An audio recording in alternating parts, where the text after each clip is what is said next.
ಭಗವದ್ಗೀತೆಯಲ್ಲಿ ಧರ್ಮ ಸೂಕ್ಷ್ಮವನ್ನು ತಿಳ್ಕೊಳಕ್ಕೆ ಹೊರಡೋಣ. ಇವತ್ತು ಬಹಳ ಆಳವಾಗಿದೆ ವಿಚಾರ. ತುಂಬ ಗಮನ ಇಟ್ಟು ಇದನ್ನು ಅವಲೋಕಿಸಿ ಕೇಳಬೇಕು. ಧರ್ಮದ ಪ್ರಯೋಜನಗಳು ಏನು? ಧರ್ಮ ಯಾಕೆ ಇದೆ, ಯಾಕೆ ನಮಗೆ ಬೇಕು ಅನ್ನೋದು ನೋಡಿದಾಗ ಲೋಕ ಸಂಸ್ಥಿತಿಗೋಸ್ಕರ ಧರ್ಮ ಬೇಕೇ ಬೇಕು. ಮೊದಲನೇ ಲೋಕ ಅಂದಾಗ ಜನ ಅಂತಲೇ ತಿಳ್ಕೋಬೇಕು. ಲೋಕೋದ್ಧಾರ ಅಂದಾಗ ಜನಗಳ ಉದ್ಧಾರ ಅಂತ ತಿಳ್ಕೋಬೇಕು. ನಮ್ಮನ್ನು ಬಿಟ್ಟು ಬೇರೆ ಲೋಕ ಇಲ್ಲ. ಅದಕ್ಕೆ ನಾವು ಕನ್ನಡದಲ್ಲಿ ಲೋಗರು ಅಂದರೆ ಜನರು ಅಂತ, ಹಿಂದಿನಲ್ಲಿ ಲೋಗ್ ಅಂದರೆ ಜನ ಅಂತ. ಲೋಕ ಅಂದರೆ ಬೇರೆ ಯಾವುದೋ ಲೋಕ ಅಲ್ಲ. ಲೋಕ ಅಂದಾಗ ಲೋಕ ಸಮಸ್ತ ಸುಖಿನೋ ಭವಂತು ಅಂದರೆ ಎಲ್ಲರೂ ಚೆನ್ನಾಗಿರಲಿ ಅಂತ, ಎಲ್ಲ ಜನ. ಆ ಲೋಕ ಸಂಸ್ಥಿತಿ ಮೊದಲನೇ ಪ್ರಯೋಜನ. ಮುಂದಕ್ಕೆ ಅದನ್ನು ಆಳವಾಗಿ ಹೇಳ್ತೀನಿ. ಎರಡನೇದು ಜೀವಿ, ಒಂದೊಂದು ಜೀವಿಗೂ ಕೂಡ ಸುಖದ ಸಂಪಾದನೆ ಧರ್ಮದ ಪ್ರಯೋಜನ. ಸುಖದ ಸಂಪಾದನೆ ಜೊತೆಗೆ ಜೀವಿಯ ಹಿತದ ಸಾಧನೆ. ಸಂಪಾದನೆಗೂ ಸಾಧನೆಗೂ ಜೀವನದಲ್ಲಿ ವ್ಯತ್ಯಾಸ ಇದೆ. ಒಂದು ಸಂಪಾದನೆ ಅಂದಾಗ ಅಕ್ವೈಸಿಷನ್ ಆಗುತ್ತೆ, ಅಕ್ವೈರಿಂಗ್, ಸಂಪಾದಿಸು, ಅಕ್ವೈರ್, ಪೊಸೆಷನ್. ಆದರೆ ಸಾಧನೆ ಅಂತಾದಾಗ, ಹಿತ ಸಾಧನೆ ಅಂತಾದಾಗ ಅಟೈನಿಂಗ್. ಹಿತ ಅನ್ನೋದು ಒಂದು ವರ್ಡ್ ಇದೆ, ಅದು ಬ್ಯೂಟಿಫುಲ್ ವರ್ಡ್. ನಾನು ಇಷ್ಟೊಂದು ಆಳವಾಗಿ ಈ ಪದ ನೋಡೇ ಇರಲಿಲ್ಲ. ಹಿತ ಅನ್ನೋದು ಎಷ್ಟು ಚೆನ್ನಾಗಿದೆ ಅಂದರೆ, ಇದು ಆತ್ಮದ ಸುಖ ಅಥವಾ ಜೀವಿಯ ಹಿತ, ಆತ್ಮನ ಜೊತೆಗೆ ಸೇರ್ಕೊಳ್ಳೋದು, ಕೂಡ್ಕೊಳ್ಳೋದು, ಜೊತೆಗಿರೋದು, ಪರಮಾತ್ಮನ ಸಂಘಹಿತ ಅಂತ. ಹಿತ ಅನ್ನೋದು ಅಷ್ಟು ಒಳ್ಳೆ ಒಂದು ಕಂಫರ್ಟ್ ಝೋನ್. ಅದಕ್ಕಿಂತ ಹೆಚ್ಚು ಹೇಳಬೇಕು, ಕಂಫರ್ಟ್ಗಿಂತ ದೊಡ್ಡ ವರ್ಡ್ ಅದು. ಅದು ಜೀವಿಯ ಹಿತ ಸಾಧನೆ, ಸುಖ ಸಂಪಾದನೆ, ಲೋಕ ಸಂಸ್ಥಿತಿ, ಇದೆಲ್ಲ ಧರ್ಮದ ಪ್ರಯೋಜನ. ಸುಖ ಪ್ರತಿಯೊಂದು ಜೀವಿಯೂ ಬಯಸೋದು, ಪ್ರತಿಯೊಂದು ಪ್ರಾಣಿಯೂ ಬಯಸೋದು. ಸುಖ ಅಂದರೆ ಏನು ಅಂದರೆ ಇಷ್ಟ ಪ್ರಾಪ್ತಿ ಒಂದೇ ಅಲ್ಲ, ಜೊತೆಗೆ ನಾವು ಹೇಳ್ತೀವಿ ಸಂಕಷ್ಟ ನಿವಾರಣೆ. ಕಷ್ಟ ನಿವಾರಣೆ, ಸುಖ ಪ್ರಾಪ್ತಿ ಎಲ್ಲರೂ ಬಯಸೋದು. ಅದು ಯಾಕೆ ಕಷ್ಟ ನಿವಾರಣೆ ಕೇಳ್ತೀವಿ ಅಂದರೆ, ಸುಖ ಅನ್ನೋದು ಬಹಳ ಟೆಂಪ್ರರಿ ಅಂತ ಮನಸ್ಸಿಗೆ ಅನಿಸಿ ಪರಮಾತ್ಮ ಕಷ್ಟದಿಂದ ನಿವಾರಣೆ ಮಾಡಿ ಸುಖವನ್ನು ಶಾಶ್ವತವಾಗಿ ಕೊಡು ಅಂತ ಕೇಳೋದಕ್ಕೆ ಹೇಳ್ತೀವಿ. ಎಲ್ಲ ಸುಖವೂ ಹಿತವಾಗಿರಲ್ಲ.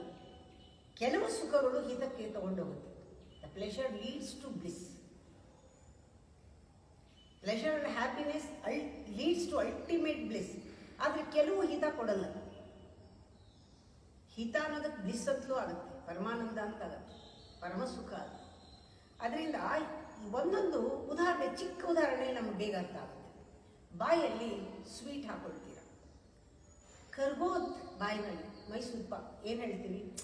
ಎಷ್ಟು ಚೆನ್ನಾಗಿತ್ತು, ಹಿತವಾಗಿತ್ತು, ಕರೆಕ್ಟ್, ಹದ ಇದೆ, ಹಿತವಾಗಿತ್ತು.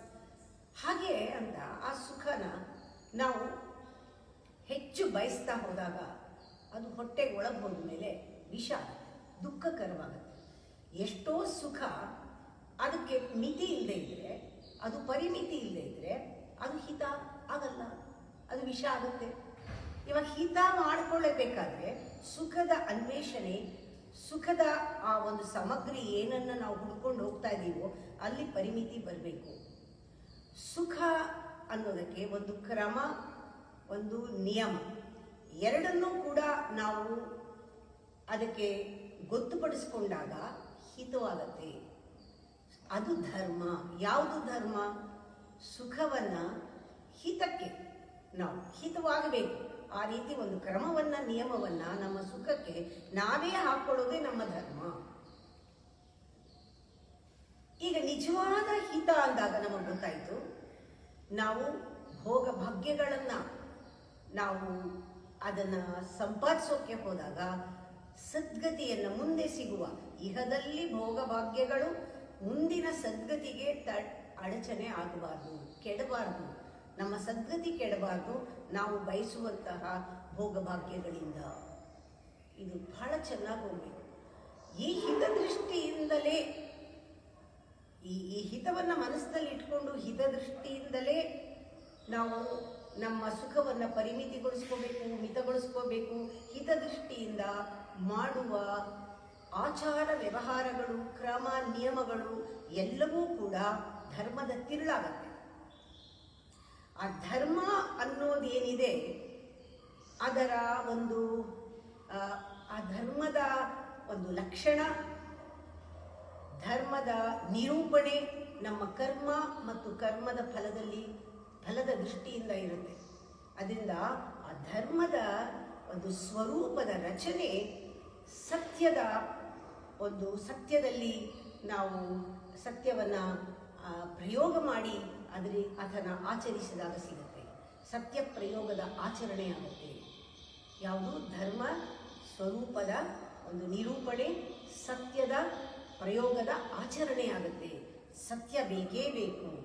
ಸತ್ಯವಿಲ್ಲದೆ ಧರ್ಮ ಇಲ್ಲ. ಋತಂ ಸತ್ಯಂ ಧರ್ಮ, ಋತಂ ವದಿಷ್ಯಾಮಿ ಸತ್ಯಂ ವದಿಷ್ಯಾಮಿ ಧರ್ಮಂ ಚರಾಮಿ. ಆ ಧರ್ಮ ಆಚರಣೆಗೆ ಬರಬೇಕಾದ್ರೆ ಅದು ಸತ್ಯದಿಂದ ಬಂದದ್ದು ಮಾತ್ರ ಧರ್ಮವಾಗುತ್ತೆ. ಸತ್ಯ ಅಂದರೆ ಏನು? ಬಹಳ ಸಿಂಪಲ್ ಆಗಿ ತಗೊಂಡ್ರೆ ಅದು ಯಥಾರ್ಥ, ಇರುವುದು. ಅದನ್ನು ತತ್ವಂ ಅಂತ ಹೇಳ್ತಾರೆ. ತತ್ವಂ ಅದು ಅದಾಗಿರುವುದು, ಅದು ಅದಾಗಿದೆ. ಪ್ರತಿಯೊಂದು ಸಂದರ್ಭವೂ ಅದಾಗಿದೆ. ಯಥಾರ್ಥವನ್ನ ತತ್ವವನ್ನ ಗ್ರಹಿಸಿ ಅದಕ್ಕೆ ಅನುಗುಣವಾಗಿ ಹೊಂದುವಂತೆ ನಾವು ಮಾಡುವ ನಡವಳಿಕೆ ಧರ್ಮ ಆಗುತ್ತೆ. ಒಂದೊಂದು ಕ್ಷಣವೂ ಕೂಡ ಏನಿದೆ ಅನ್ನೋದು ನೋಡ್ತೀವಲ್ಲ, ಅದು ಎಷ್ಟೋ ಸತಿ ಹೇಳ್ತಾರೆ ಲಿವಿಂಗ್ ಮೊಮೆಂಟ್ ಟು ಮೊಮೆಂಟ್ ಅಂತ. ನನಗೆ ಅನ್ನಿಸ್ತಾ ಇತ್ತು, the moment in its totality, live in its totality. ಅಂದರೆ ಒಂದು ಮೊಮೆಂಟ್ಗೆ ಪಾಸ್ಟು, ಫ್ಯೂಚರು, ಪ್ರೆಸೆಂಟು ಎಲ್ಲವೂ ಇರುತ್ತೆ. ನೀನು 40% ಈ ಯಥಾರ್ಥದಲ್ಲಿ ಇದ್ರೂ ಕೂಡ ಆ ಯಥಾರ್ಥದ ಶಕ್ತಿ ಎಷ್ಟು ನಮ್ಮನ್ನು 100 ಭಾಗ ಎಳ್ಕೊಂಡ್ಬಿಡುತ್ತೆ. 60 ಆ ಕಡೆಯಿಂದ ಬರುತ್ತೆ, ನಾವು 40 ಇರಕ್ಕೆ ಹೋದ್ರೆ, ನಾವು 10 ಇದ್ರೆ ಅದು 90 ಕೊಡುತ್ತೆ. ಅಷ್ಟು ಆಕರ್ಷಣೆ ಇದೆ ಆ ಯಥಾರ್ಥ ಸತ್ಯಕ್ಕೆ. ಅದರಿಂದ ನಾವು ಪ್ರತಿಯೊಂದು ಜೀವಿಯ ದೇಹ ಧಾರಣೆ ಆಗಿದೆಯಲ್ಲ, ದೇಹ ಧರಿಸಿರುವ ಜೀವಿ, ಅವನಿಗೆ ಒಂದು ಧರ್ಮ ಅನ್ನೋದು ಒಂದು ಸಂಸ್ಕಾರ. ದೇಹ ಧರಿಸಿರುವ ಜೀವಿಗೆ ಸಂಸ್ಕಾರ ಧರ್ಮ ಅನ್ನೋದು. ಸಂಸ್ಕಾರ ಬೇಕಾದಷ್ಟು ವಿಧದಲ್ಲಿದೆ. ಸಂಸಾರವೂ ಸಂಸ್ಕಾರವೇ, ಧರ್ಮ ಸಂಸ್ಕಾರವೇ, ಯುದ್ಧವೂ ಕೂಡ ಒಂದು ಸಂಸ್ಕಾರವೇ ಆಗುತ್ತೆ. ಅದರಿಂದ ಒಂದೊಂದು ರೋಗಕ್ಕೆ ಶಸ್ತ್ರಚಿಕಿತ್ಸೆನೇ ಬೇಕಾಗತ್ತೆ. ಆ ರೀತಿ ಕೆಲವು ಸತಿ ನಮಗೆ ಸಂದರ್ಭಗಳು ಒದಗಿ ಬರುತ್ತೆ, ಶಸ್ತ್ರಚಿಕಿತ್ಸೆ ಆಗಲೇಬೇಕಾಗತ್ತೆ. ಅಂದರೆ ಸತ್ಯ ಅನ್ನೋದು ಆತ್ಮವನ್ನು ಅವಲಂಬಿಸಿ, ಧರ್ಮ ಅನ್ನೋದು ಆತ್ಮವನ್ನು ಅವಲಂಬಿಸಿ ಸತ್ಯವನ್ನು ಅನುಸರಿಸಿ ಸರ್ವವನ್ನೂ ಕೂಡ ಲಕ್ಷ್ಯದಲ್ಲಿಟ್ಕೊಂಡು, ಎಲ್ಲವನ್ನೂ ಲಕ್ಷ್ಯದಲ್ಲಿಟ್ಕೊಂಡು ಬರುವ ನಡವಳಿಕೆಯೇ ನಿಜವಾದ ಧರ್ಮ ಆಗುತ್ತೆ. ಧರ್ಮಕ್ಕೆ ಸತ್ಯವನ್ನು ಅನುಸರಿಸ್ಕೊಳ್ಳೋದು, ಆತ್ಮವನ್ನು ಅನುಸರಿಸ್ಕೊಂಡು ನಾವು ಯಾವ ರೀತಿ ಎಲ್ಲರಿಗೂ ಒಳ್ಳೆಯದಾಗೋ ಥರ ನಡ್ಕೊಳ್ಳೋ ನಡವಳಿಕೆಯೇ ಧರ್ಮ ಆಗುತ್ತೆ. ಇದು ಬಹಳ ಮುಖ್ಯ. ಅದರಿಂದ ನಾವು ಪ್ರತಿಯೊಬ್ಬರಿಗೂ ಕೂಡ ನಾವು ಇರುವಾಗ ನಾವು ಹೇಗಿರ್ತೀವಿ ಅದನ್ನು ನೋಡಿಕೊಂಡಾಗ ಪ್ರತಿಯೊಬ್ಬ ಜೀವಿಯೂ ಕೂಡ ಅವನಿಗೆ ಒಂದು ಸ್ವಧರ್ಮ ಅನ್ನೋದಿದೆ. ಅವನಿಗೊಂದು ಧರ್ಮ, ತನ್ನದೇ ಆದ ಒಂದು ಧರ್ಮ ಅಂತ ಇದೆ. ಪ್ರತಿಯೊಂದು ಜೀವಿಗೂ ಇದೆ ಧರ್ಮ ಅನ್ನೋದು. ಆ ಧರ್ಮ ಯಾವುದ್ರ ಮೇಲೆ ಡಿಪೆಂಡ್ ಆಗುತ್ತೆ? ನಾವು ಪೂರ್ವದಿಂದ ಪಡ್ಕೊಂಡು ಬಂದಿರೋ ದೇಹ, ಅದರ ಸ್ವಭಾವ, ಅದರ ರಚನೆ, ಪ್ರತಿಯೊಂದು ಸಂದರ್ಭ, ನಮ್ಮಲ್ಲಿರುವ ಒಂದು ಶಕ್ತಿ, ಸಾಮರ್ಥ್ಯ, ನಮ್ಮ ಸನ್ನಿವೇಶ ಎಲ್ಲದರ ಮೇಲೆ ಹೋಗುತ್ತದೆ. ಅದರಿಂದ ಕೃಷ್ಣ ಅವನು ಯುದ್ಧ ಮಾಡಲೇಬೇಕಾಯಿತು, ಅದು ಅವನ ಧರ್ಮ. ಅರ್ಜುನನಿಗೇನಾಯಿತು? ಕರ್ತವ್ಯವಾಯಿತು. ಹೀಗೆ ಪ್ರತಿಯೊಂದು ಕೂಡ ಒಂದು ಧರ್ಮವನ್ನು ನಾವು ತಗೊಳ್ಬೇಕಾದ್ರೆ, ಒಂದು ಧರ್ಮವನ್ನು ನಾವು ಆಚರಣೆ ಮಾಡಬೇಕಾದ್ರೆ ಅದರಲ್ಲಿ ಬೇಕಾದಷ್ಟು ಎಲ್ಲರೂ ಕೂಡ ಆಚರಣೆ ಮಾಡೋ ಹಾಗೆ ನಿಯಮಗಳು ಇವೆ. ಅದರಲ್ಲಿ ಮೊದಲನೇದು ನಿಯಮ ಒಂದು ನೈಜ ಧರ್ಮ ಅಂದರೆ ಸಹಜ ಧರ್ಮ.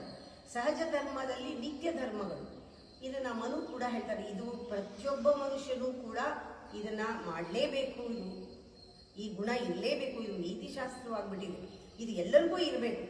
ಇದಕ್ಕೆ ದೇಶ ಅನ್ನೋದಿಲ್ಲ, ಕಾಲ ಅನ್ನೋದಿಲ್ಲ, ಮತ್ತು ಭಾಷೆ ಅನ್ನೋದಿಲ್ಲ, ಎಲ್ಲರೂ ನಡೆಸ್ಕೊಳ್ಬೇಕಾದಂತಹ ಒಂದು ಧರ್ಮ ಇದು. ಅದು ನೈಜದ್ದು ಅಂದರೆ ಸಹಜದ್ದು. ನಿತ್ಯ ಧರ್ಮ ಅಂತ ಇದನ್ನು ಹೇಳ್ತಾರೆ. ಮೊದಲನೇದು ನಿತ್ಯ ಧರ್ಮ, ಎರಡನೇದು ವಿಶೇಷ ಧರ್ಮ, ಮೂರನೇದು ನೈಮಿತ್ತವಾಗಿ ಮಾಡುವಂತಹ ಧರ್ಮ, ನಾಲ್ಕನೇದು ಆಪದ್ ಧರ್ಮ. ಹೀಗೆ ನೋಡಿದಾಗ ನೈಜ ಧರ್ಮದಲ್ಲಿ ಬರುವಂಥದ್ದು ಏನು? 10 ಗುಣಗಳು ಪ್ರತಿಯೊಬ್ಬರಿಗೂ ಇರಬೇಕು. ನಾವು ಹೊರಗಡೆಯಿಂದ ಹಣ ಸಂಪಾದಿಸ್ತೀವೋ ಬಿಡ್ತೀವೋ, ನಾವು ಏನನ್ನು ಪಡ್ಕೊಳ್ತೀವೋ ಏನಿಲ್ವೋ, ಆದರೆ ಒಂದು ಮನುಷ್ಯ ಅಂತ ಆದಮೇಲೆ ಅವನಲ್ಲಿ ಇನ್ನರ್ ಸ್ಟ್ರೆಂತ್ ಏನಿದೆ, ಆತ್ಮದ ಬಲವನ್ನು ತಿಳ್ಕೊಳ್ಳೋದಿದೆಯಲ್ಲ, ದೃಢತೆ ಮತ್ತು ಧೈರ್ಯ ಅದರಿಂದ ಬರುತ್ತೆ. ಆ ದೃಢತೆ ಧೈರ್ಯ ಮೊದಲನೇ ನೀತಿ ಪ್ರತಿಯೊಬ್ಬ ಮನುಷ್ಯನಿಗೂ ಇರಬೇಕು. ಇದರಲ್ಲಿ ದೇಶ ಕಾಲ ಅಂತಿಲ್ಲ, ಎಲ್ಲ ಸಹಜವಾಗಿ ಎಲ್ಲ ಮನುಷ್ಯನಿಗೂ ಇರಬೇಕಾದದ್ದು ದೃಢತೆ. ಆಮೇಲೆ ಕ್ಷಮೆ. ಯಾರಿಗ ದೃಢತೆ ಇರುತ್ತೆ ಅವರಿಗೆ ತುಂಬ ಸೆಕ್ಯೂರಿಟಿ ಫೀಲಿಂಗ್ ಇರುತ್ತೆ ಒಳಗಡೆ, ಅವನು ಕ್ಷಮಿಸ್ತಾನೆ ಎಲ್ಲರನ್ನು. ಆ ಕ್ಷಮೆ ಅನ್ನೋದು ಬರುತ್ತೆ. ಕ್ಷಮೆ ಆದಮೇಲೆ ನಮಗೆ ಒಂದು ರೀತಿಯ ಮನಸ್ಸಿನ ಮೇಲೆ ಒಂದು ಹತೋಟಿ, ದಮ ಅಂತಾರೆ. ಕ್ಷಮ ದಮ ಎರಡೂ ಇರಬೇಕು. ಆ ಮನಸ್ಸಿನ ಮೇಲೆ ಒಂದು ಹತೋಟಿ ಇಟ್ಕೊಳ್ಳೋದಿರಬೇಕು.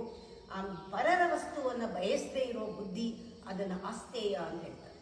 ಆಮೇಲೆ ನಿರ್ಮಲತ್ವ, ಹೊರಗಡೆ ಮತ್ತು ಒಳಗಡೆ ಶುದ್ಧವಾಗಿರೋದು, ಯಾವಾಗಲೂ ನಮ್ಮ ಮನಸ್ಸನ್ನು ತೊಳ್ಕೊಳ್ತಾ ಇರೋದು, ಅದನ್ನು ನಿರ್ಮಲತ್ವ ಅದು ಹೇಳ್ತಾರೆ. ಶೌಚ ಇದಿರಬೇಕು. ಇದು 5ಕ್ಕೆ ಮನಸ್ಸು ನಮ್ಮ ಅಂದರೆ ಇಂದ್ರಿಯಗಳು ನಮ್ಮ ಹತೋಟಿನಲ್ಲಿರಬೇಕು. ಶಬ್ದ ಸ್ಪರ್ಶ ರೂಪ ರಸಗಂಧಗಳು ನಮ್ಮ ಹತೋಟಿನಲ್ಲಿರಬೇಕು. ಬುದ್ಧಿಯ ವ್ಯವಸಾಯವನ್ನು ನಾವು ಮಾಡ್ತಾನೇ ಇರಬೇಕು. ಆಮೇಲೆ ನಮಗೆ ವಿದ್ಯೆ, ತತ್ವಜ್ಞಾನದ ವಿದ್ಯೆ ಇರಬೇಕು, ಸತ್ಯಶೀಲತೆ ಇರಬೇಕು, ಮತ್ತು 10ನೇದು ಕೊನೆಯದು ಶಾಂತಿ ಸೌಮ್ಯತೆ ಇರಬೇಕು. ಇದು 10 ಗುಣಗಳು ಮನು ಬರೆದಿಟ್ಟಿದ್ದಾರೆ. ಇದು ನೀತಿ ಆಗುತ್ತೆ, ಪ್ರತಿಯೊಬ್ಬರಿಗೂ ಇದು ಫಾಲೋ ಮಾಡಲೇಬೇಕಾದದ್ದು ಇದು. ಹೀಗಿದ್ದಾಗ ಧರ್ಮದಲ್ಲಿ ಧರ್ಮತತ್ವ ಅನ್ನೋದು ಹೇಗಿದೆ, ಒಂದೇ ಅದು ಧರ್ಮತತ್ವ ಒಂದೇ, ಆದರೆ ಅದು ನಾನಾ ರೀತಿಯಲ್ಲಿ ಬೇರೆ ಬೇರೆ ಬೇರೆ ಬೇರೆ ಬೇರೆ ಬೇರೆ ರೂಪವನ್ನು ತೆಗೆದುಕೊಳ್ಳುತ್ತೆ. ಎರಡನೇದರಲ್ಲಿ ನಾವು ನೋಡ್ತೀವಿ, ಇದು ಸಹಜ ಧರ್ಮ. ಇದು ಸಹಜ ಧರ್ಮ ಅಂದರೆ ನಿತ್ಯ ಧರ್ಮ. ನಿತ್ಯ ಧರ್ಮ ಎಲ್ಲರೂ ಇರಬೇಕು. ವಿಶೇಷ ಧರ್ಮ ಅಂತ ಹೇಳ್ತಾರೆ. ವಿಶೇಷ ಧರ್ಮವೂ ಕೂಡ ಇದನ್ನು 3 ಆ್ಯಂಗಲ್ನಲ್ಲಿ ನೋಡಬಹುದು. ಸ್ಥೂಲವಾಗಿ ನೋಡ್ಬೋದು, ಸೂಕ್ಷ್ಮವಾಗಿ ನೋಡ್ಬೋದು, ಅತಿ ಧರ್ಮದಲ್ಲಿ ಅತಿ ಸೂಕ್ಷ್ಮವಾಗಿ ಗ್ರಹಿಸಬಹುದು ಇದನ್ನು. ಇದು ಏನಂದರೆ ವಿಶೇಷ ಧರ್ಮದಲ್ಲಿ ನಮಗೆ ಬರೋದು ಈ ಒಂದು 4 ಜಾತಿ ಧರ್ಮ. ಈ ಜಾತಿ ಧರ್ಮ ಎಲ್ಲಿಂದ ಶುರು ಆಗಿದೆ ಅಂದರೆ ಅದು ಮೂಲತಃ ಕುಲದಿಂದ, ಅದೇ ಪ್ರದೇಶದಿಂದ, ಭಾಷೆಯಿಂದ ಶುರು ಆಗುತ್ತೆ ಜಾತಿ ಧರ್ಮ. ಆಮೇಲೆ ನಮ್ಮಲ್ಲಿ ಬರುವಂಥದ್ದು ಆಶ್ರಮ ಧರ್ಮ. ಆಶ್ರಮ ಧರ್ಮ ಯಾವುದರಿಂದ, ಅದರ ಮೂಲ ಏನು ಅಂದರೆ ದೀಕ್ಷೆ ಮತ್ತು ವ್ರತ ಸಂಸ್ಕಾರ, ಇದರ ಮೇಲೆ ಆಶ್ರಮ ಧರ್ಮಗಳು ಸೂಕ್ಷ್ಮವಾಗಿ ನೋಡೋದು ಬರುತ್ತೆ. ಸ್ಥೂಲವಾಗಿ ನೋಡಿದಾಗ ನಾವು ಹೇಳ್ತೀವಿ, ಈಗ ಬ್ರಾಹ್ಮಣರು, ವೈಶ್ಯರು, ಕ್ಷತ್ರಿಯರು, ಶೂದ್ರರು ಅಂತ ನೋಡ್ತೀವಿ. ಆದರೆ ಅದು ಬಂದಿರೋದು ಕೂಡ ಅದರ ಮೂಲ ಏನು, ಇನ್ನು ನಾವು ಆಳವಾಗಿ ಹೋದಾಗ ಈ ಜಾತಿ ಎಲ್ಲವನ್ನು ಕೂಡ ಮೀರಿದ್ದು ಒಂದು ಧರ್ಮ ಇದೆ. ಹಾಗೆ ಇದು 10 ಗುಣ ಎಲ್ಲಿರುತ್ತೆ ಅವನು ಬೆಸ್ಟ್ ಜಾತಿಯವ ಆಗ್ತಾನೆ. ಹಾಗೆ 10 ಗುಣ ಯಾವುದು ನಿತ್ಯ ಧರ್ಮದ 10 ಗುಣ ಇರೋನು ಅವನು ಬ್ರಹ್ಮಚಾರಿಗೂ ಓದಬೇಕು, ಸನ್ಯಾಸಿಗೂ ಓದಬೇಕು, ವಾನಪ್ರಸ್ಥನಿಗೂ ಅಂದರೆ ಸಂಸಾರದಲ್ಲಿರೋ ಎಲ್ಲ ಬಿಟ್ಟು ಹೋಗೋ ಇವನಿಗೂ ಬೇಕು, ಎಲ್ಲರಿಗೂ ಬೇಕು. 4 ಆಶ್ರಮದವ್ರಿಗೂ 10 ಗುಣ ಬೇಕೇ ಬೇಕು. 4 ಜಾತಿಯವರಿಗೂ 10 ಗುಣ ಬೇಕೇ ಬೇಕು. ಈ 10 ಗುಣನ ಯಾಕೆ ನೀತಿ ಆಗಿದೆ ಅಂದರೆ ಅವನು ಉತ್ತಮವಾದ ಒಂದು ಜಾತಿಯನ್ನು ಮನೋಧರ್ಮದಲ್ಲಿ ಅವನು ಬೆಳೀತಾನೆ, ಅವನು ಬ್ರಹ್ಮಜ್ಞಾನಿ ಆಗ್ತಾನೆ. ಅದರಿಂದ ಇದೆರಡೂ ಕೂಡ ಬಹಳ ಮುಖ್ಯ. ಇದು ವಿಶೇಷ ಧರ್ಮಗಳು. ಇನ್ನೊಂದು ನಿಮಿತ್ತ ಧರ್ಮ ಅಂತ ಹೇಳ್ತಾರೆ. ಅದರಲ್ಲಿ ಕಾಮ್ಯ ಧರ್ಮಗಳು, ನಾವು ನಿಮಿತ್ತವಾಗಿ ಯಾವುದೋ ಒಂದು ಹರಿಸ್ಕೊಳ್ಳೋದು, ಒಂದು ಮನೆ ದೇವರು ಅಂತ ಹೋಗೋದು, ಯಾವುದೋ ಒಂದು ಪೂಜೆ ಮಾಡಿಸೋದು, ಇದೆಲ್ಲ ನಿಮಿತ್ತ ಕರ್ಮದಲ್ಲಿ ಬರುತ್ತೆ. ಆ ನಿಮಿತ್ತ ಕರ್ಮದಲ್ಲಿ ಇವಾಗ ನಾವು ಹರಿಸ್ಕೊಂಡು ಆ ಟೈಮ್ ಬೀಯಿಂಗ್ ನಾವು ಅದನ್ನು ಮಾಡ್ತೀವಿ, ಯಾವುದೋ ಒಂದು ಇದಕ್ಕಾಗಿ ಕಾರಣ ಇಟ್ಕೊಂಡು ಪೂಜೆ ಮಾಡಬೇಕು ಅಂದ್ಕೊಂಡು ಮಾಡ್ತೀವಿ. ಇನ್ನೊಂದು ಶುದ್ಧೀಕರಣ ಮಾಡೋದು, ಆ ಶೌಚವಾಗಿದ್ದರೆ ಅದರಿಂದ ನಾವು ಮಾಡೋದು, ಜಾಗ ಶುದ್ಧಿ ಮಾಡೋದಕ್ಕೆ ಪುಣ್ಯ ಅಂತ ಮಾಡ್ತೀವಿ. ಇವಾಗ ಎಷ್ಟೋ ಹೊರಗಡೆಯಿಂದ ಜನ ಬರ್ತಾರೆ ಅಂದರೆ ಎಲ್ಲರೂ ಅಶುದ್ಧವಾಗಿದ್ದಾರೆ ಅಂತಲ್ಲ, ಅಶುದ್ಧತೆ ಅನ್ನೋದು ಪುನಃ ಸೂಕ್ಷ್ಮವಾಗಿ ತಗೋಬೇಕು. ಏನೋ ಕಾಯಿಲೆ ಕಸಾಲೆಗಳು ಬಂದಿರುತ್ತೆ, ಹೀಗೆ ಬೇಕಾದಷ್ಟು ಹೊರಗಡೆ ಪೊಲ್ಯೂಷನ್ ಎಷ್ಟು ಥರ ಬೇಕಾದರೂ ಆಗ್ಬೋದು. ಮನುಷ್ಯನಲ್ಲಿ ದೋಷಗಳು ಎಲ್ಲೆಲ್ಲಿಂದ ಬರುತ್ತೋ, ಎಷ್ಟು ಜನ್ಮದಿಂದ ಬರುತ್ತೆ, ಒಂದು ಸನ್ನಿವೇಶದಿಂದ ಬರುತ್ತೆ. ಈ ಮೊನ್ನೆ ಕಾಯಿಲೆ ಬಂತು, ಎಲ್ಲ ಏನೇನೋ ಒಂದು ಒಳಗಡೆ ಟಾಕ್ಸಿನ್ಸ್ ಪ್ರೊಡ್ಯೂಸ್ ಆಯಿತು, ಏನೇನೋ ಆಯಿತು. ಅಂದರೆ ನಾವು ಎಷ್ಟು ದೋಷಪೂರಿತವಾಗಿರ್ತೀವಿ ಆ ಜಾಗವನ್ನು ಅಷ್ಟೇ ಕಲುಷಿತ ಮಾಡ್ತೀವಿ. ಅದಕ್ಕೆ ಎಲ್ಲರಿಗೂ ಕೂಡ ಏನೇನು ದೋಷಗಳಿದೆಯೋ ಅದೆಲ್ಲ ಪರಿಹಾರ ಆಗೋಕ್ಕೆ, ಸಂಕಟ ಪರಿಹಾರ ಆಗೋಕ್ಕೆ ಒಂದು ವ್ರತವನ್ನು ನಿಯಮವನ್ನು ಮಾಡಿ, ಇಲ್ಲೂ ಕೂಡ ಸ್ಥಳ ಶುದ್ಧಿ ಮಾಡಿ, ಪುನಃ ಈ ಜಾಗದಲ್ಲಿ ಶಕ್ತಿಯನ್ನು ನಾವು ತುಂಬಿ ಯಜ್ಞ ಯಾಗಾದಿಗಳನ್ನು ಮಾಡಿ ಜನರಿಗೆ ಯಾವುದೇ ದೋಷವನ್ನು ಪರಿಹಾರ ಆಗಿ ಅವರಿಗೆ ಒಂದು ಒಳ್ಳೆ ವೈಬ್ರೇಷನ್ ಸಿಕ್ಕಲಿ ಅಂತ ಮಾಡ್ತೀವಲ್ಲ, ಅದು ಕೂಡ ಒಂದು ಧರ್ಮವಾಗುತ್ತೆ, ನಿಮಿತ್ತಿಕ ಧರ್ಮವಾಗುತ್ತೆ. ಆಪತ್ ಧರ್ಮ ಅಂತ ಹೇಳ್ತಾರೆ. ಆಪತ್ ಧರ್ಮ ಅನ್ನೋದು ನಮಗೆ ಒಂದೊಂದ್ಸತಿ ಇದ್ಯಾವುದೂ ಮಾಡೋಕ್ಕಾಗಲಿಲ್ಲ ಅಂತ ಇಟ್ಕೊಳ್ಳಿ, ಯಾವುದೂ ಇದರಲ್ಲಿ ನಡೆಸೋಕ್ಕಾಗಲಿಲ್ಲ, ಆ ಒಂದು ಜ್ವರ ಸನ್ನಿವೇಶ, ಆವಾಗ ನೀವು ಸ್ನಾನ ಮಾಡೋಕ್ಕಾಗಲ್ಲ, ಮಂತ್ರ ಸ್ನಾನ ಮಾಡ್ಕೊಳ್ಳೋದು ಆಪತ್ ಧರ್ಮ ಆಗುತ್ತೆ. ತುಂಬ ನಿಮಗೆ ಸುಸ್ತಾಗಿದೆ, ಎಲ್ಲರೂ ಉಪವಾಸ ಮಾಡ್ತಾರೆ, ನೀವು ಅನ್ಕೊಂಡ್ಬಿಟ್ಟಿದ್ರಿ ಮಾಡೋಕ್ಕಾಗ್ತಾ ಇಲ್ಲ, ಉಪವಾಸ ಮಾಡಿದ್ರೆ ಪ್ರಾಣವೇ ಹೋಗುತ್ತೆ, ಆ ಸ್ಥಿತಿಯಲ್ಲಿದೆ, ಔಷಧಿ ತಗೊಳ್ತಾ ಇದ್ದೀರಾ, ಆ ಟೈಮ್ನಲ್ಲಿ ಆ ದೇವ್ರನ್ನ ಮಾನಸಿಕವಾಗಿ ದೇವರಿಗೆ ನೈವೇದ್ಯ ಮಾಡಿ ಊಟ ಮಾಡಬಹುದು. ಇದೆಲ್ಲ ಆಪತ್ ಧರ್ಮದಲ್ಲಿ ಬರುತ್ತೆ.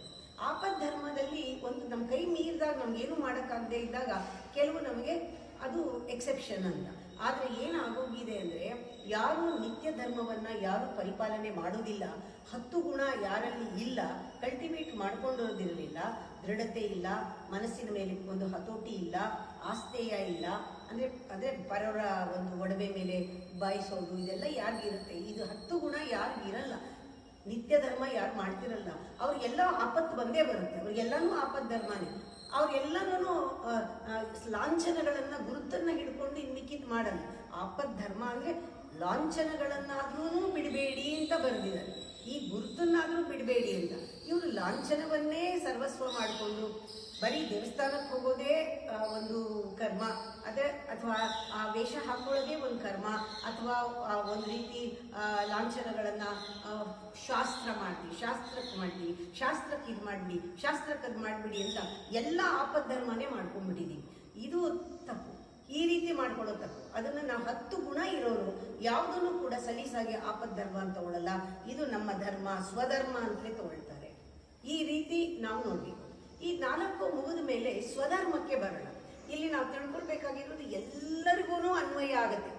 ಸ್ವಧರ್ಮ ಅಂತಂದಾಗ ಒಂದು ಜೀವಿ ಅವನ ಸ್ವಭಾವದ ಒಂದು ರಚನೆ, ಅವನ ಒಂದು ಶಕ್ತಿ ಸಾಮರ್ಥ್ಯ, ಅವನ ಒಂದು ಕರ್ಮ ಎಲ್ಲ ಸೇರ್ಕೊಂಡು ಧರ್ಮ ತತ್ವ ಒಂದೇ ಆಗಿದ್ರೂ ಕೂಡ ಒಬ್ಬೊಬ್ಬರಿಗೂ ಅವರವ್ರದೇ ಒಂದು ಧರ್ಮ ಇರುತ್ತೆ. ಅದಕ್ಕೆ ಕೃಷ್ಣನಿಗೆ ಯುದ್ಧ ಮಾಡುವುದು, ಧರ್ಮ ಯುದ್ಧ ಮಾಡುವುದು ಅವನ ಧರ್ಮ ಆಯಿತು. ಅದರಲ್ಲಿ ಅರ್ಜುನನಿಗೆ ಕರ್ತವ್ಯ ಆಯಿತು, ವ್ಯಾಸರಿಗೆ ಒಂದು ಇದಾಯಿತು, ವ್ಯಾಸರಿಗೆ ಆ ಕರ್ತವ್ಯ ಅಲ್ಲ ಬೇರೆ ಕರ್ತವ್ಯ ಆಯಿತು. ಹಾಗೇನೆ ನೋಡಿದಾಗ ಈ ಒಂದು ಪಂಚಪತಿಯರ ಒಂದು ಸ್ವೀಕಾರ ದ್ರೌಪದಿಗೆ ಮಾತ್ರ ಧರ್ಮವಾಯಿತೆ ಹೊತ್ತು ಬೇರೆ ಸ್ತ್ರೀಯರಿಗಲ್ಲ. ಅಂಬಾಲಿಕೆಯರಿಗೆ ಭಾವದಿಂದ ಮಕ್ಕಳನ್ನ ಪಡೆಯೋದು ಅವರಿಗೆ ಧರ್ಮ ಆಯಿತು ಹೊತ್ತು ಆ ಟೈಮ್ನಲ್ಲಿ ಬೇರೆ ಯಾರಿಗೂ ಅಲ್ಲ. ಆ ರೀತಿ ಸ್ವಧರ್ಮ ಅಂದಾಗ ನಮಗೆ ಮಾತ್ರ ಅದು ನಮ್ಮ ಯೋಗ್ಯತೆ ಏನು, ನಮ್ಮ ಒಂದು ಶಕ್ತಿ ಸಾಮರ್ಥ್ಯವೇನು, ನಮ್ಮ ಒಂದು ಬಲ ಏನು, ನಮ್ಮ ಕರ್ಮ ಇದ್ರ ಮೇಲೆ ಇದು ಹೋಗುತ್ತೆ. ಅದರಿಂದ ಸ್ವಧರ್ಮ ಅನ್ನೋದು ಬಹಳ ಮುಖ್ಯ. ಒಂದೇ ಒಂದು ಧರ್ಮ ತತ್ವ ಬಂಗಾರದ ಗಟ್ಟಿ ಇದ್ದ ಹಾಗೆ ಸ್ವಧರ್ಮ ಅನ್ನೋದು ನಾನಾ ಕ್ಷೇತ್ರಗಳಲ್ಲಿ ಕೆಲಸ ಮಾಡುವಾಗ, ಕಾರ್ಯ ಮಾಡುವಾಗ, ಸಮಾಜ ಸನ್ನಿವೇಶ ಎಲ್ಲವೂ ಸೇರಿಕೊಂಡು ಆ ಧರ್ಮಗಳು ಬೇರೆ ಬೇರೆ ರೂಪವನ್ನು ತಾಳುತ್ತೆ. ಸ್ವಧರ್ಮ ಅನ್ನೋದು ಬೇರೆ ಬೇರೆ ರೂಪ ತಾಳುತ್ತೆ. ಯಾವತ್ತೂ ಸ್ವಧರ್ಮದಿಂದ ಜಾರೋದ್ರೆ ಕೂಡುದು, ನಮ್ಮ ಸ್ವಧರ್ಮದಿಂದ ನಾವು ಕೂಡುದು. ಅದನ್ನೇ ಅರ್ಜುನನಿಗೆ ಕೃಷ್ಣ ಒತ್ತಿ ಹೇಳಿದ್ದು, ನಿನ್ನ ಸ್ವಧರ್ಮ ಏನು ಕ್ಷತ್ರಿಯ, ನೀನು ಯುದ್ಧದಲ್ಲಿ ಹೋರಾಡಲೇಬೇಕು. ನೀನೇನಾದರೂ ಹೋರಾಡಿದಾಗ ನೀನು ಕೊಲ್ಲುವುದು ನಿನಗೆ ಪಾಪ ಅಲ್ಲ, ಯಾಕೆಂದ್ರೆ ಇದು ನಿನ್ನ ಧರ್ಮ. ನೀ ಕೊಲ್ಲದೇ ಇದ್ರೇನೆ ಪಾಪ. ಇಲ್ಲಿ ಪಾಪ ಅಂದ್ರೆ ಜೀವ ಅಧೋಗತಿಗೆ ಇಳಿಯೋದೇ ಪಾಪ. ಜೀವ ಅಧೋಗತಿಗೆ ಇಳಿದು ಬಿಡುತ್ತೆ, ಅದಕ್ಕೆ ಬಿಡುಗಡೆ ಆಗುವುದಿಲ್ಲ. ಜೀವದ ಹಿತದೃಷ್ಟಿಯಿಂದ ಹೇಳ್ತಾ ಇದ್ದೀನಿ, ನೀನು ಯುದ್ಧವನ್ನ ಮಾಡೋದು ಧರ್ಮಕ್ಕೆ ಒಂದು ಏನು ಹಾನಿ ಆಗೋದಿಲ್ಲ, ನೀನು ಯುದ್ಧನ ಮಾಡು ಅಂತ ಹೇಳ್ತಾರೆ. ಹಾಗೆ ಸ್ವಧರ್ಮ ಅನ್ನೋದು ಇದೆಯಲ್ಲ, ಅದು ನಮ್ಮ ಧರ್ಮ. ಈ 10 ಗುಣ ಯಾರಿಗಿದೆ ಅವರಿಗೆ ಸ್ವಧರ್ಮ ಚೆನ್ನಾಗಿ ಅರ್ಥ ಆಗುತ್ತೆ. ಸ್ವಧರ್ಮ ಅರ್ಥ ಆಗುತ್ತೆ ಅವರಿಗೆ. ಅವ್ರ ವಿಶೇಷ ಧರ್ಮ ಏನು ಅನ್ನೋದು ಗೊತ್ತಾಗುತ್ತೆ, ನಿಮಿತ್ತ ಧರ್ಮ ಏನು ಅಂತ ಗೊತ್ತಾಗುತ್ತೆ, ಆಪದ್ ಧರ್ಮ ಎಲ್ಲಿ ಉಪಯೋಗಿಸ್ಕೋಬೇಕೋ ಲಾಂಛನವನ್ನು ಅದನ್ನು ಉಪಯೋಗಿಸ್ಕೊಂಡು ಅದನ್ನು ಬಳಸ್ಕೊಂಡು ಮಿಕ್ಕಿದ್ದು ಅವರು ಮಾಡುವಾಗ ತನ್ನ ಧರ್ಮವನ್ನು ಬಿಡದೆ ಕೆಲಸವನ್ನು ಮಾಡ್ತಾರೆ. ಆ ಸ್ವಧರ್ಮ ಅನ್ನೋದು ಬಹಳ ಒತ್ತಿ ಹೇಳಿದ್ದಾನೆ ಕೃಷ್ಣ. ಆವಾಗ ನಮಗೆ ಗೊತ್ತಾಗುತ್ತೆ ಸ್ವಧರ್ಮ ಅನ್ನೋದು ಪರಾತ್ಪರ ಒಂದು ತತ್ವ. ಇದು ಸ್ವಧರ್ಮ ಅನ್ನೋದು ಆತ್ಮ ಸಂಶೋಧನೆಯಿಂದಲೇ ಆಗೋದು. ಇದು ನಮ್ಮ ಒಬ್ಬೊಬ್ಬರಿಗೂ ಇದು ಇಂಡಿವಿಜುವಲ್ ಧರ್ಮ. ಸ್ವಧರ್ಮ ನನ್ನ ಧರ್ಮ, ನನ್ನ ಧರ್ಮ ನನಗೆ ಗೊತ್ತಾಗಬೇಕಾದ್ರೆ ನಾನು ಆತ್ಮ ಸಂಶೋಧನೆ ಮಾಡಲೇಬೇಕು. ಅದಕ್ಕೆ ಇದು ಪರಾತ್ಪರ ಒಂದು ವಿದ್ಯೆ, ಗಹನವಾದದ್ದು. ಇದನ್ನು ಹೇಳಬೇಕಾದ್ರೂ ಅರ್ಜುನನಿಗೆ ಕೃಷ್ಣ ಸಂದೇಹ ಪಡ್ತಾನೆ, ಇವನಿಗೆ ಅದು ಅರ್ಥ ಆಗುತ್ತೋ ಇಲ್ವೋ, ಅವನ ಒಂದು ಮನೋವೃತ್ತಿ ಇದನ್ನು ತಗೊಳ್ತೋ ಇಲ್ವೋ ಅಂದ್ಬಿಟ್ಟು ಅವನು ಬೇಕಾದಷ್ಟು ಪರೀಕ್ಷೆಗಳನ್ನು ಮಾಡಿ ಅವನನ್ನು ಪ್ರಚೋದಿಸಿ ಅವನಿಗೆ ಭಯವನ್ನು ಹುಟ್ಟಿಸಿ ಆಸೆಯನ್ನು ಹುಟ್ಟಿಸಿ ಇದೆಲ್ಲ ಮಾಡುವ ಆ ಸಬ್ಜೆಕ್ಟ್ ಏನಿದೆ ಭಗವದ್ಗೀತೆಯಲ್ಲಿ ಅದ್ಭುತವಾದದ್ದು. ಅದು ಕೃಷ್ಣ ಮತ್ತು ಅರ್ಜುನರ ಸಂವಾದದಲ್ಲಿ ಬರುತ್ತೆ. ಅದು ಆತ್ಮ ಸಂಶೋಧನೆ ಎಷ್ಟು ಮುಖ್ಯ, ಅವನು ಪದರವಾಗಿ ಅವನ ಮನಸ್ಸನ್ನು ಬಿಡಿಸಿ ತೋರಿಸೋದು ಎಷ್ಟು ಚೆನ್ನಾಗಿದೆ ಅದು ನಮಗೆ ಗೊತ್ತಾಗತ್ತೆ. ಅದು ಎಲ್ಲರೂ ಆತ್ಮ ಸಂಶೋಧನೆಗೆ ತಯಾರಾಗಿರಲ್ಲ. ಎಲ್ಲರಿಗೂ ನೀನು ನೋಡ್ಕೊ ಅಂದರೆ ಏನು ನೋಡ್ಕೋಬೇಕು ಅನ್ನೋದೇ ಅರ್ಥ ಆಗಲ್ಲ. ಅದೇ ಬಹಳ ದಿನ ಒಂದು ಪ್ರಶ್ನೆ ಆಗಿರುತ್ತೆ. ನೀನು ನೋಡ್ಕೊಂಡು ಎಲ್ಲಿ ನೋಡ್ಕೊಳ್ಳೋದು? ಕನ್ನಡಿನಲ್ಲಿ ನೋಡ್ಕೊಂಡು ಗೊತ್ತಿದೆ, ಬೇರೆಯವ್ರನ್ನ ನೋಡಿ ಗೊತ್ತಿದೆ, ನಮ್ಮನ್ನು ನಾವು ನೋಡ್ಕೊಳ್ಳೋದು ಗೊತ್ತಿರಲ್ವಲ್ಲ. ಅದಕ್ಕೆ ಆತ್ಮ ಸಂಶೋಧನೆಗಿಂತ ಬೇರೆ ಯಾವುದು, ಅದೇ ಆತ್ಮವಿದ್ಯಾ ಮಹಾವಿದ್ಯಾ. ಅದನ್ನೇ ಭಗವದ್ಗೀತೆಯಲ್ಲಿ ಬಹಳ ಸ್ಟ್ರೆಸ್ ಮಾಡಿ ಹೇಳಿದರು. ಸ್ವಧರ್ಮವನ್ನು ತಿಳ್ಕೊಳ್ಬೇಕು. ಆ ಸ್ವಧರ್ಮ ಅನ್ನೋದು ಪಾರಮಾರ್ಥಿಕವಾದದ್ದು, ಗಹನವಾದದ್ದು. ಇದನ್ನು ಕೃಷ್ಣನೇ ಅರ್ಜುನನಿಗೆ ಇದು ಅರ್ಥ ಆಗುತ್ತೋ ಇಲ್ವೋ, ಅವನು ತಗೊಳ್ತಾನೋ ಇಲ್ವೋ ಅನ್ನೋ ಒಂದು ಡೌಟ್ ಬಂದು ಅವನನ್ನು ಅವನಿಗೆ ಪರೀಕ್ಷಿಸ್ತಾನೆ. ಈ ಡಿಸೈರ್ ಆ್ಯಂಡ್ ಫಿಯರ್, ಆಸೆಗಳನ್ನು ಹುಟ್ಟಿಸ್ತಾನೆ, ಭಯವನ್ನು ಹುಟ್ಟಿಸ್ತಾನೆ, ಪರೀಕ್ಷೆ ಮಾಡ್ತಾನೆ, ಪ್ರಚೋದನೆ ಮಾಡ್ತಾನೆ ಯುದ್ಧ ಮಾಡೋಕ್ಕೆ. ಇದೆಲ್ಲವೂ ಕೂಡ ಈ ಆಟ ಓದ್ತಾ ಇದ್ರೆ ಅಷ್ಟು ಚೆನ್ನಾಗಿದೆ, ಅಷ್ಟು ನಮ್ಮ ಸಂಸಾರಕ್ಕೆ ಅನ್ವಯವಾಗುತ್ತೆ, ನಮ್ಮ ಜೀವನಕ್ಕೆ ಅನ್ವಯವಾಗುತ್ತೆ. ನಾವು ಯಾವ ರೀತಿ ನಮ್ಮನ್ನು ಶುದ್ಧ ನೋಡ್ಕೊಳ್ಬೇಕು, ನಮ್ಮನ್ನು ಯಾವ ರೀತಿ ಶುದ್ಧಿ ಮಾಡ್ಕೊಳ್ಬೇಕು, ಮನಸ್ಸನ್ನು ತೊಳ್ಕೊಳ್ಬೇಕು ಅನ್ನೋದು ಗೊತ್ತಾಗುತ್ತೆ. ಅದರಿಂದ ಅವನು ಹೇಳ್ತಾನೆ, ಸಂಸಾರದಲ್ಲಿ ನಿನಗೆ ಬೇಕಾದ ಹಿತೈಷಿಗಳು ಇರ್ಬೋದು, ನಿನಗೆ ಬಂಧುಗಳಿರ್ಬೋದು, ಮಿತ್ರರಿರ್ಬೋದು, ಅವರ ಮರಣ ಆಗೋದು ಸಹಜ. ಬುದ್ಧ ಹೇಳಿದಾನೆ, ಅಂದರೆ ಸಾಸಿವೆ ತಗೊಂಡು ಸಾವಿಲ್ದಿರೋ ಮನೆಯಲ್ಲಿ ಅಂತ ಸಾಧ್ಯವಾಯ್ತಾ? ಇಲ್ಲ. ಹಾಗೆ ಮರಣ ಅನ್ನೋದು ಸಹಜ, ಅದನ್ನು ನೀನು ಎದುರಿಸ್ಬೇಕಾಗತ್ತೆ. ದುಃಖ ಆಗೋದು ನಿಜ. ಆದರೆ ಇದು ಹೇಗೆ ಅಂದರೆ ಮಂಜು ಮತ್ತು ಬೇಸಿಗೆ. ಮಂಜು ಕಾಲ ಮುಗಿದ ತಕ್ಷಣ ಬೇಸಿಗೆ ಬರುತ್ತೆ, ಸುಖ ಹೋಯಿತು ದುಃಖ ಬರುತ್ತೆ, ಲಾಭ ಹೋಯಿತು ನಷ್ಟ ಬರುತ್ತೆ. ಆ ರೀತಿ ಅದು ಬದಲಾಗ್ತಾ ಹೋಗುತ್ತೆ. ಅದನ್ನು ನೀನು ಅದಕ್ಕಾಗಿ ಧರ್ಮವನ್ನು ಬಿಟ್ಟು ಓಡೋಗ್ಬೇಡ ಅಂತ ಅವನು ಅದನ್ನು ಹೇಳ್ತಾರೆ.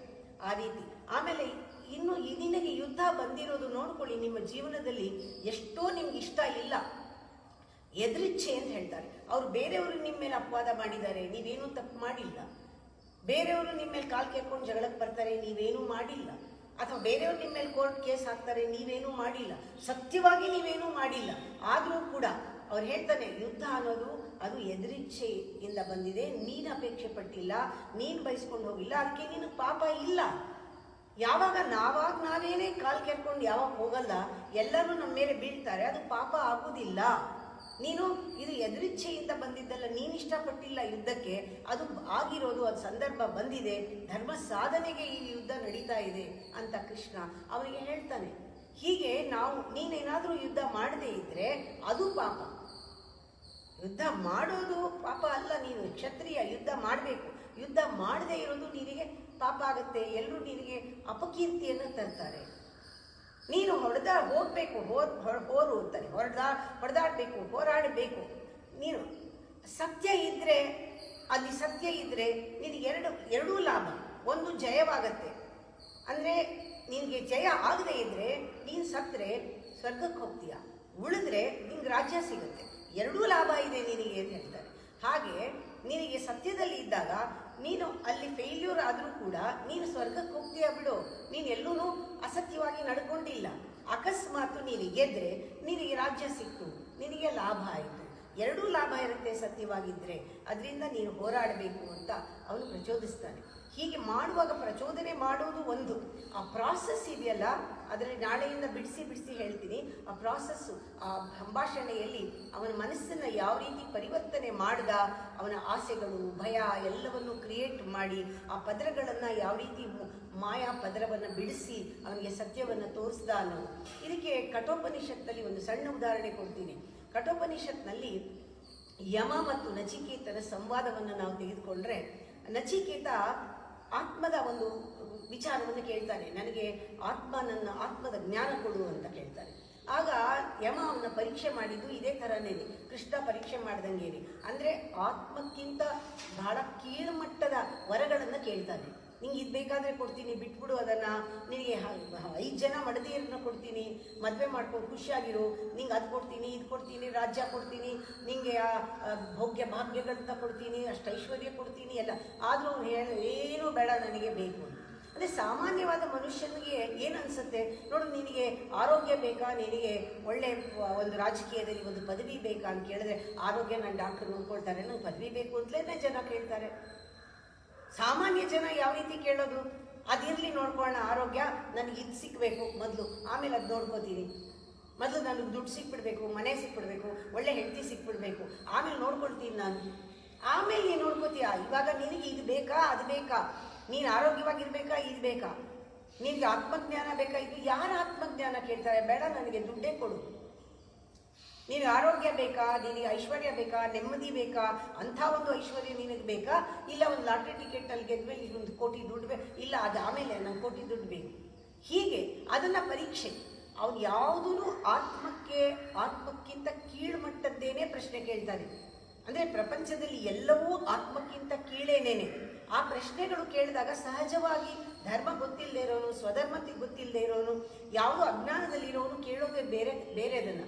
ಆ ಪರೀಕ್ಷೆ ಅರ್ಜುನನಿಗೂ ನಡೆಯುತ್ತೆ. ಅರ್ಜುನ ಯಾತಕ್ಕೆ ಕೋಪ ಮಾಡಿಕೊಂಡ, ಯಾತಕ್ಕೆ ಭಯ ಪಟ್ಕೊಂಡ, ಯಾತಕ್ಕೆ ಅವನಿಗೆ ಆಸೆ ಬಂತು, ಯಾತಕ್ಕೆ ಅವನಿಗೆ ಒಂದು ಕರುಣೆ ಬಂತು, ಇವೆಲ್ಲವನ್ನು ಕೂಡ ನಾವು ಗಮನಿಸಿ ಕೃಷ್ಣ ಯಾವ ರೀತಿ ಅದನ್ನು ಒಂದೊಂದೇ ಬಿಡಿಸ್ತಾನೆ ಅನ್ನೋದು ಬಹಳ ಬ್ಯೂಟಿಫುಲ್ ಆಗಿದೆ.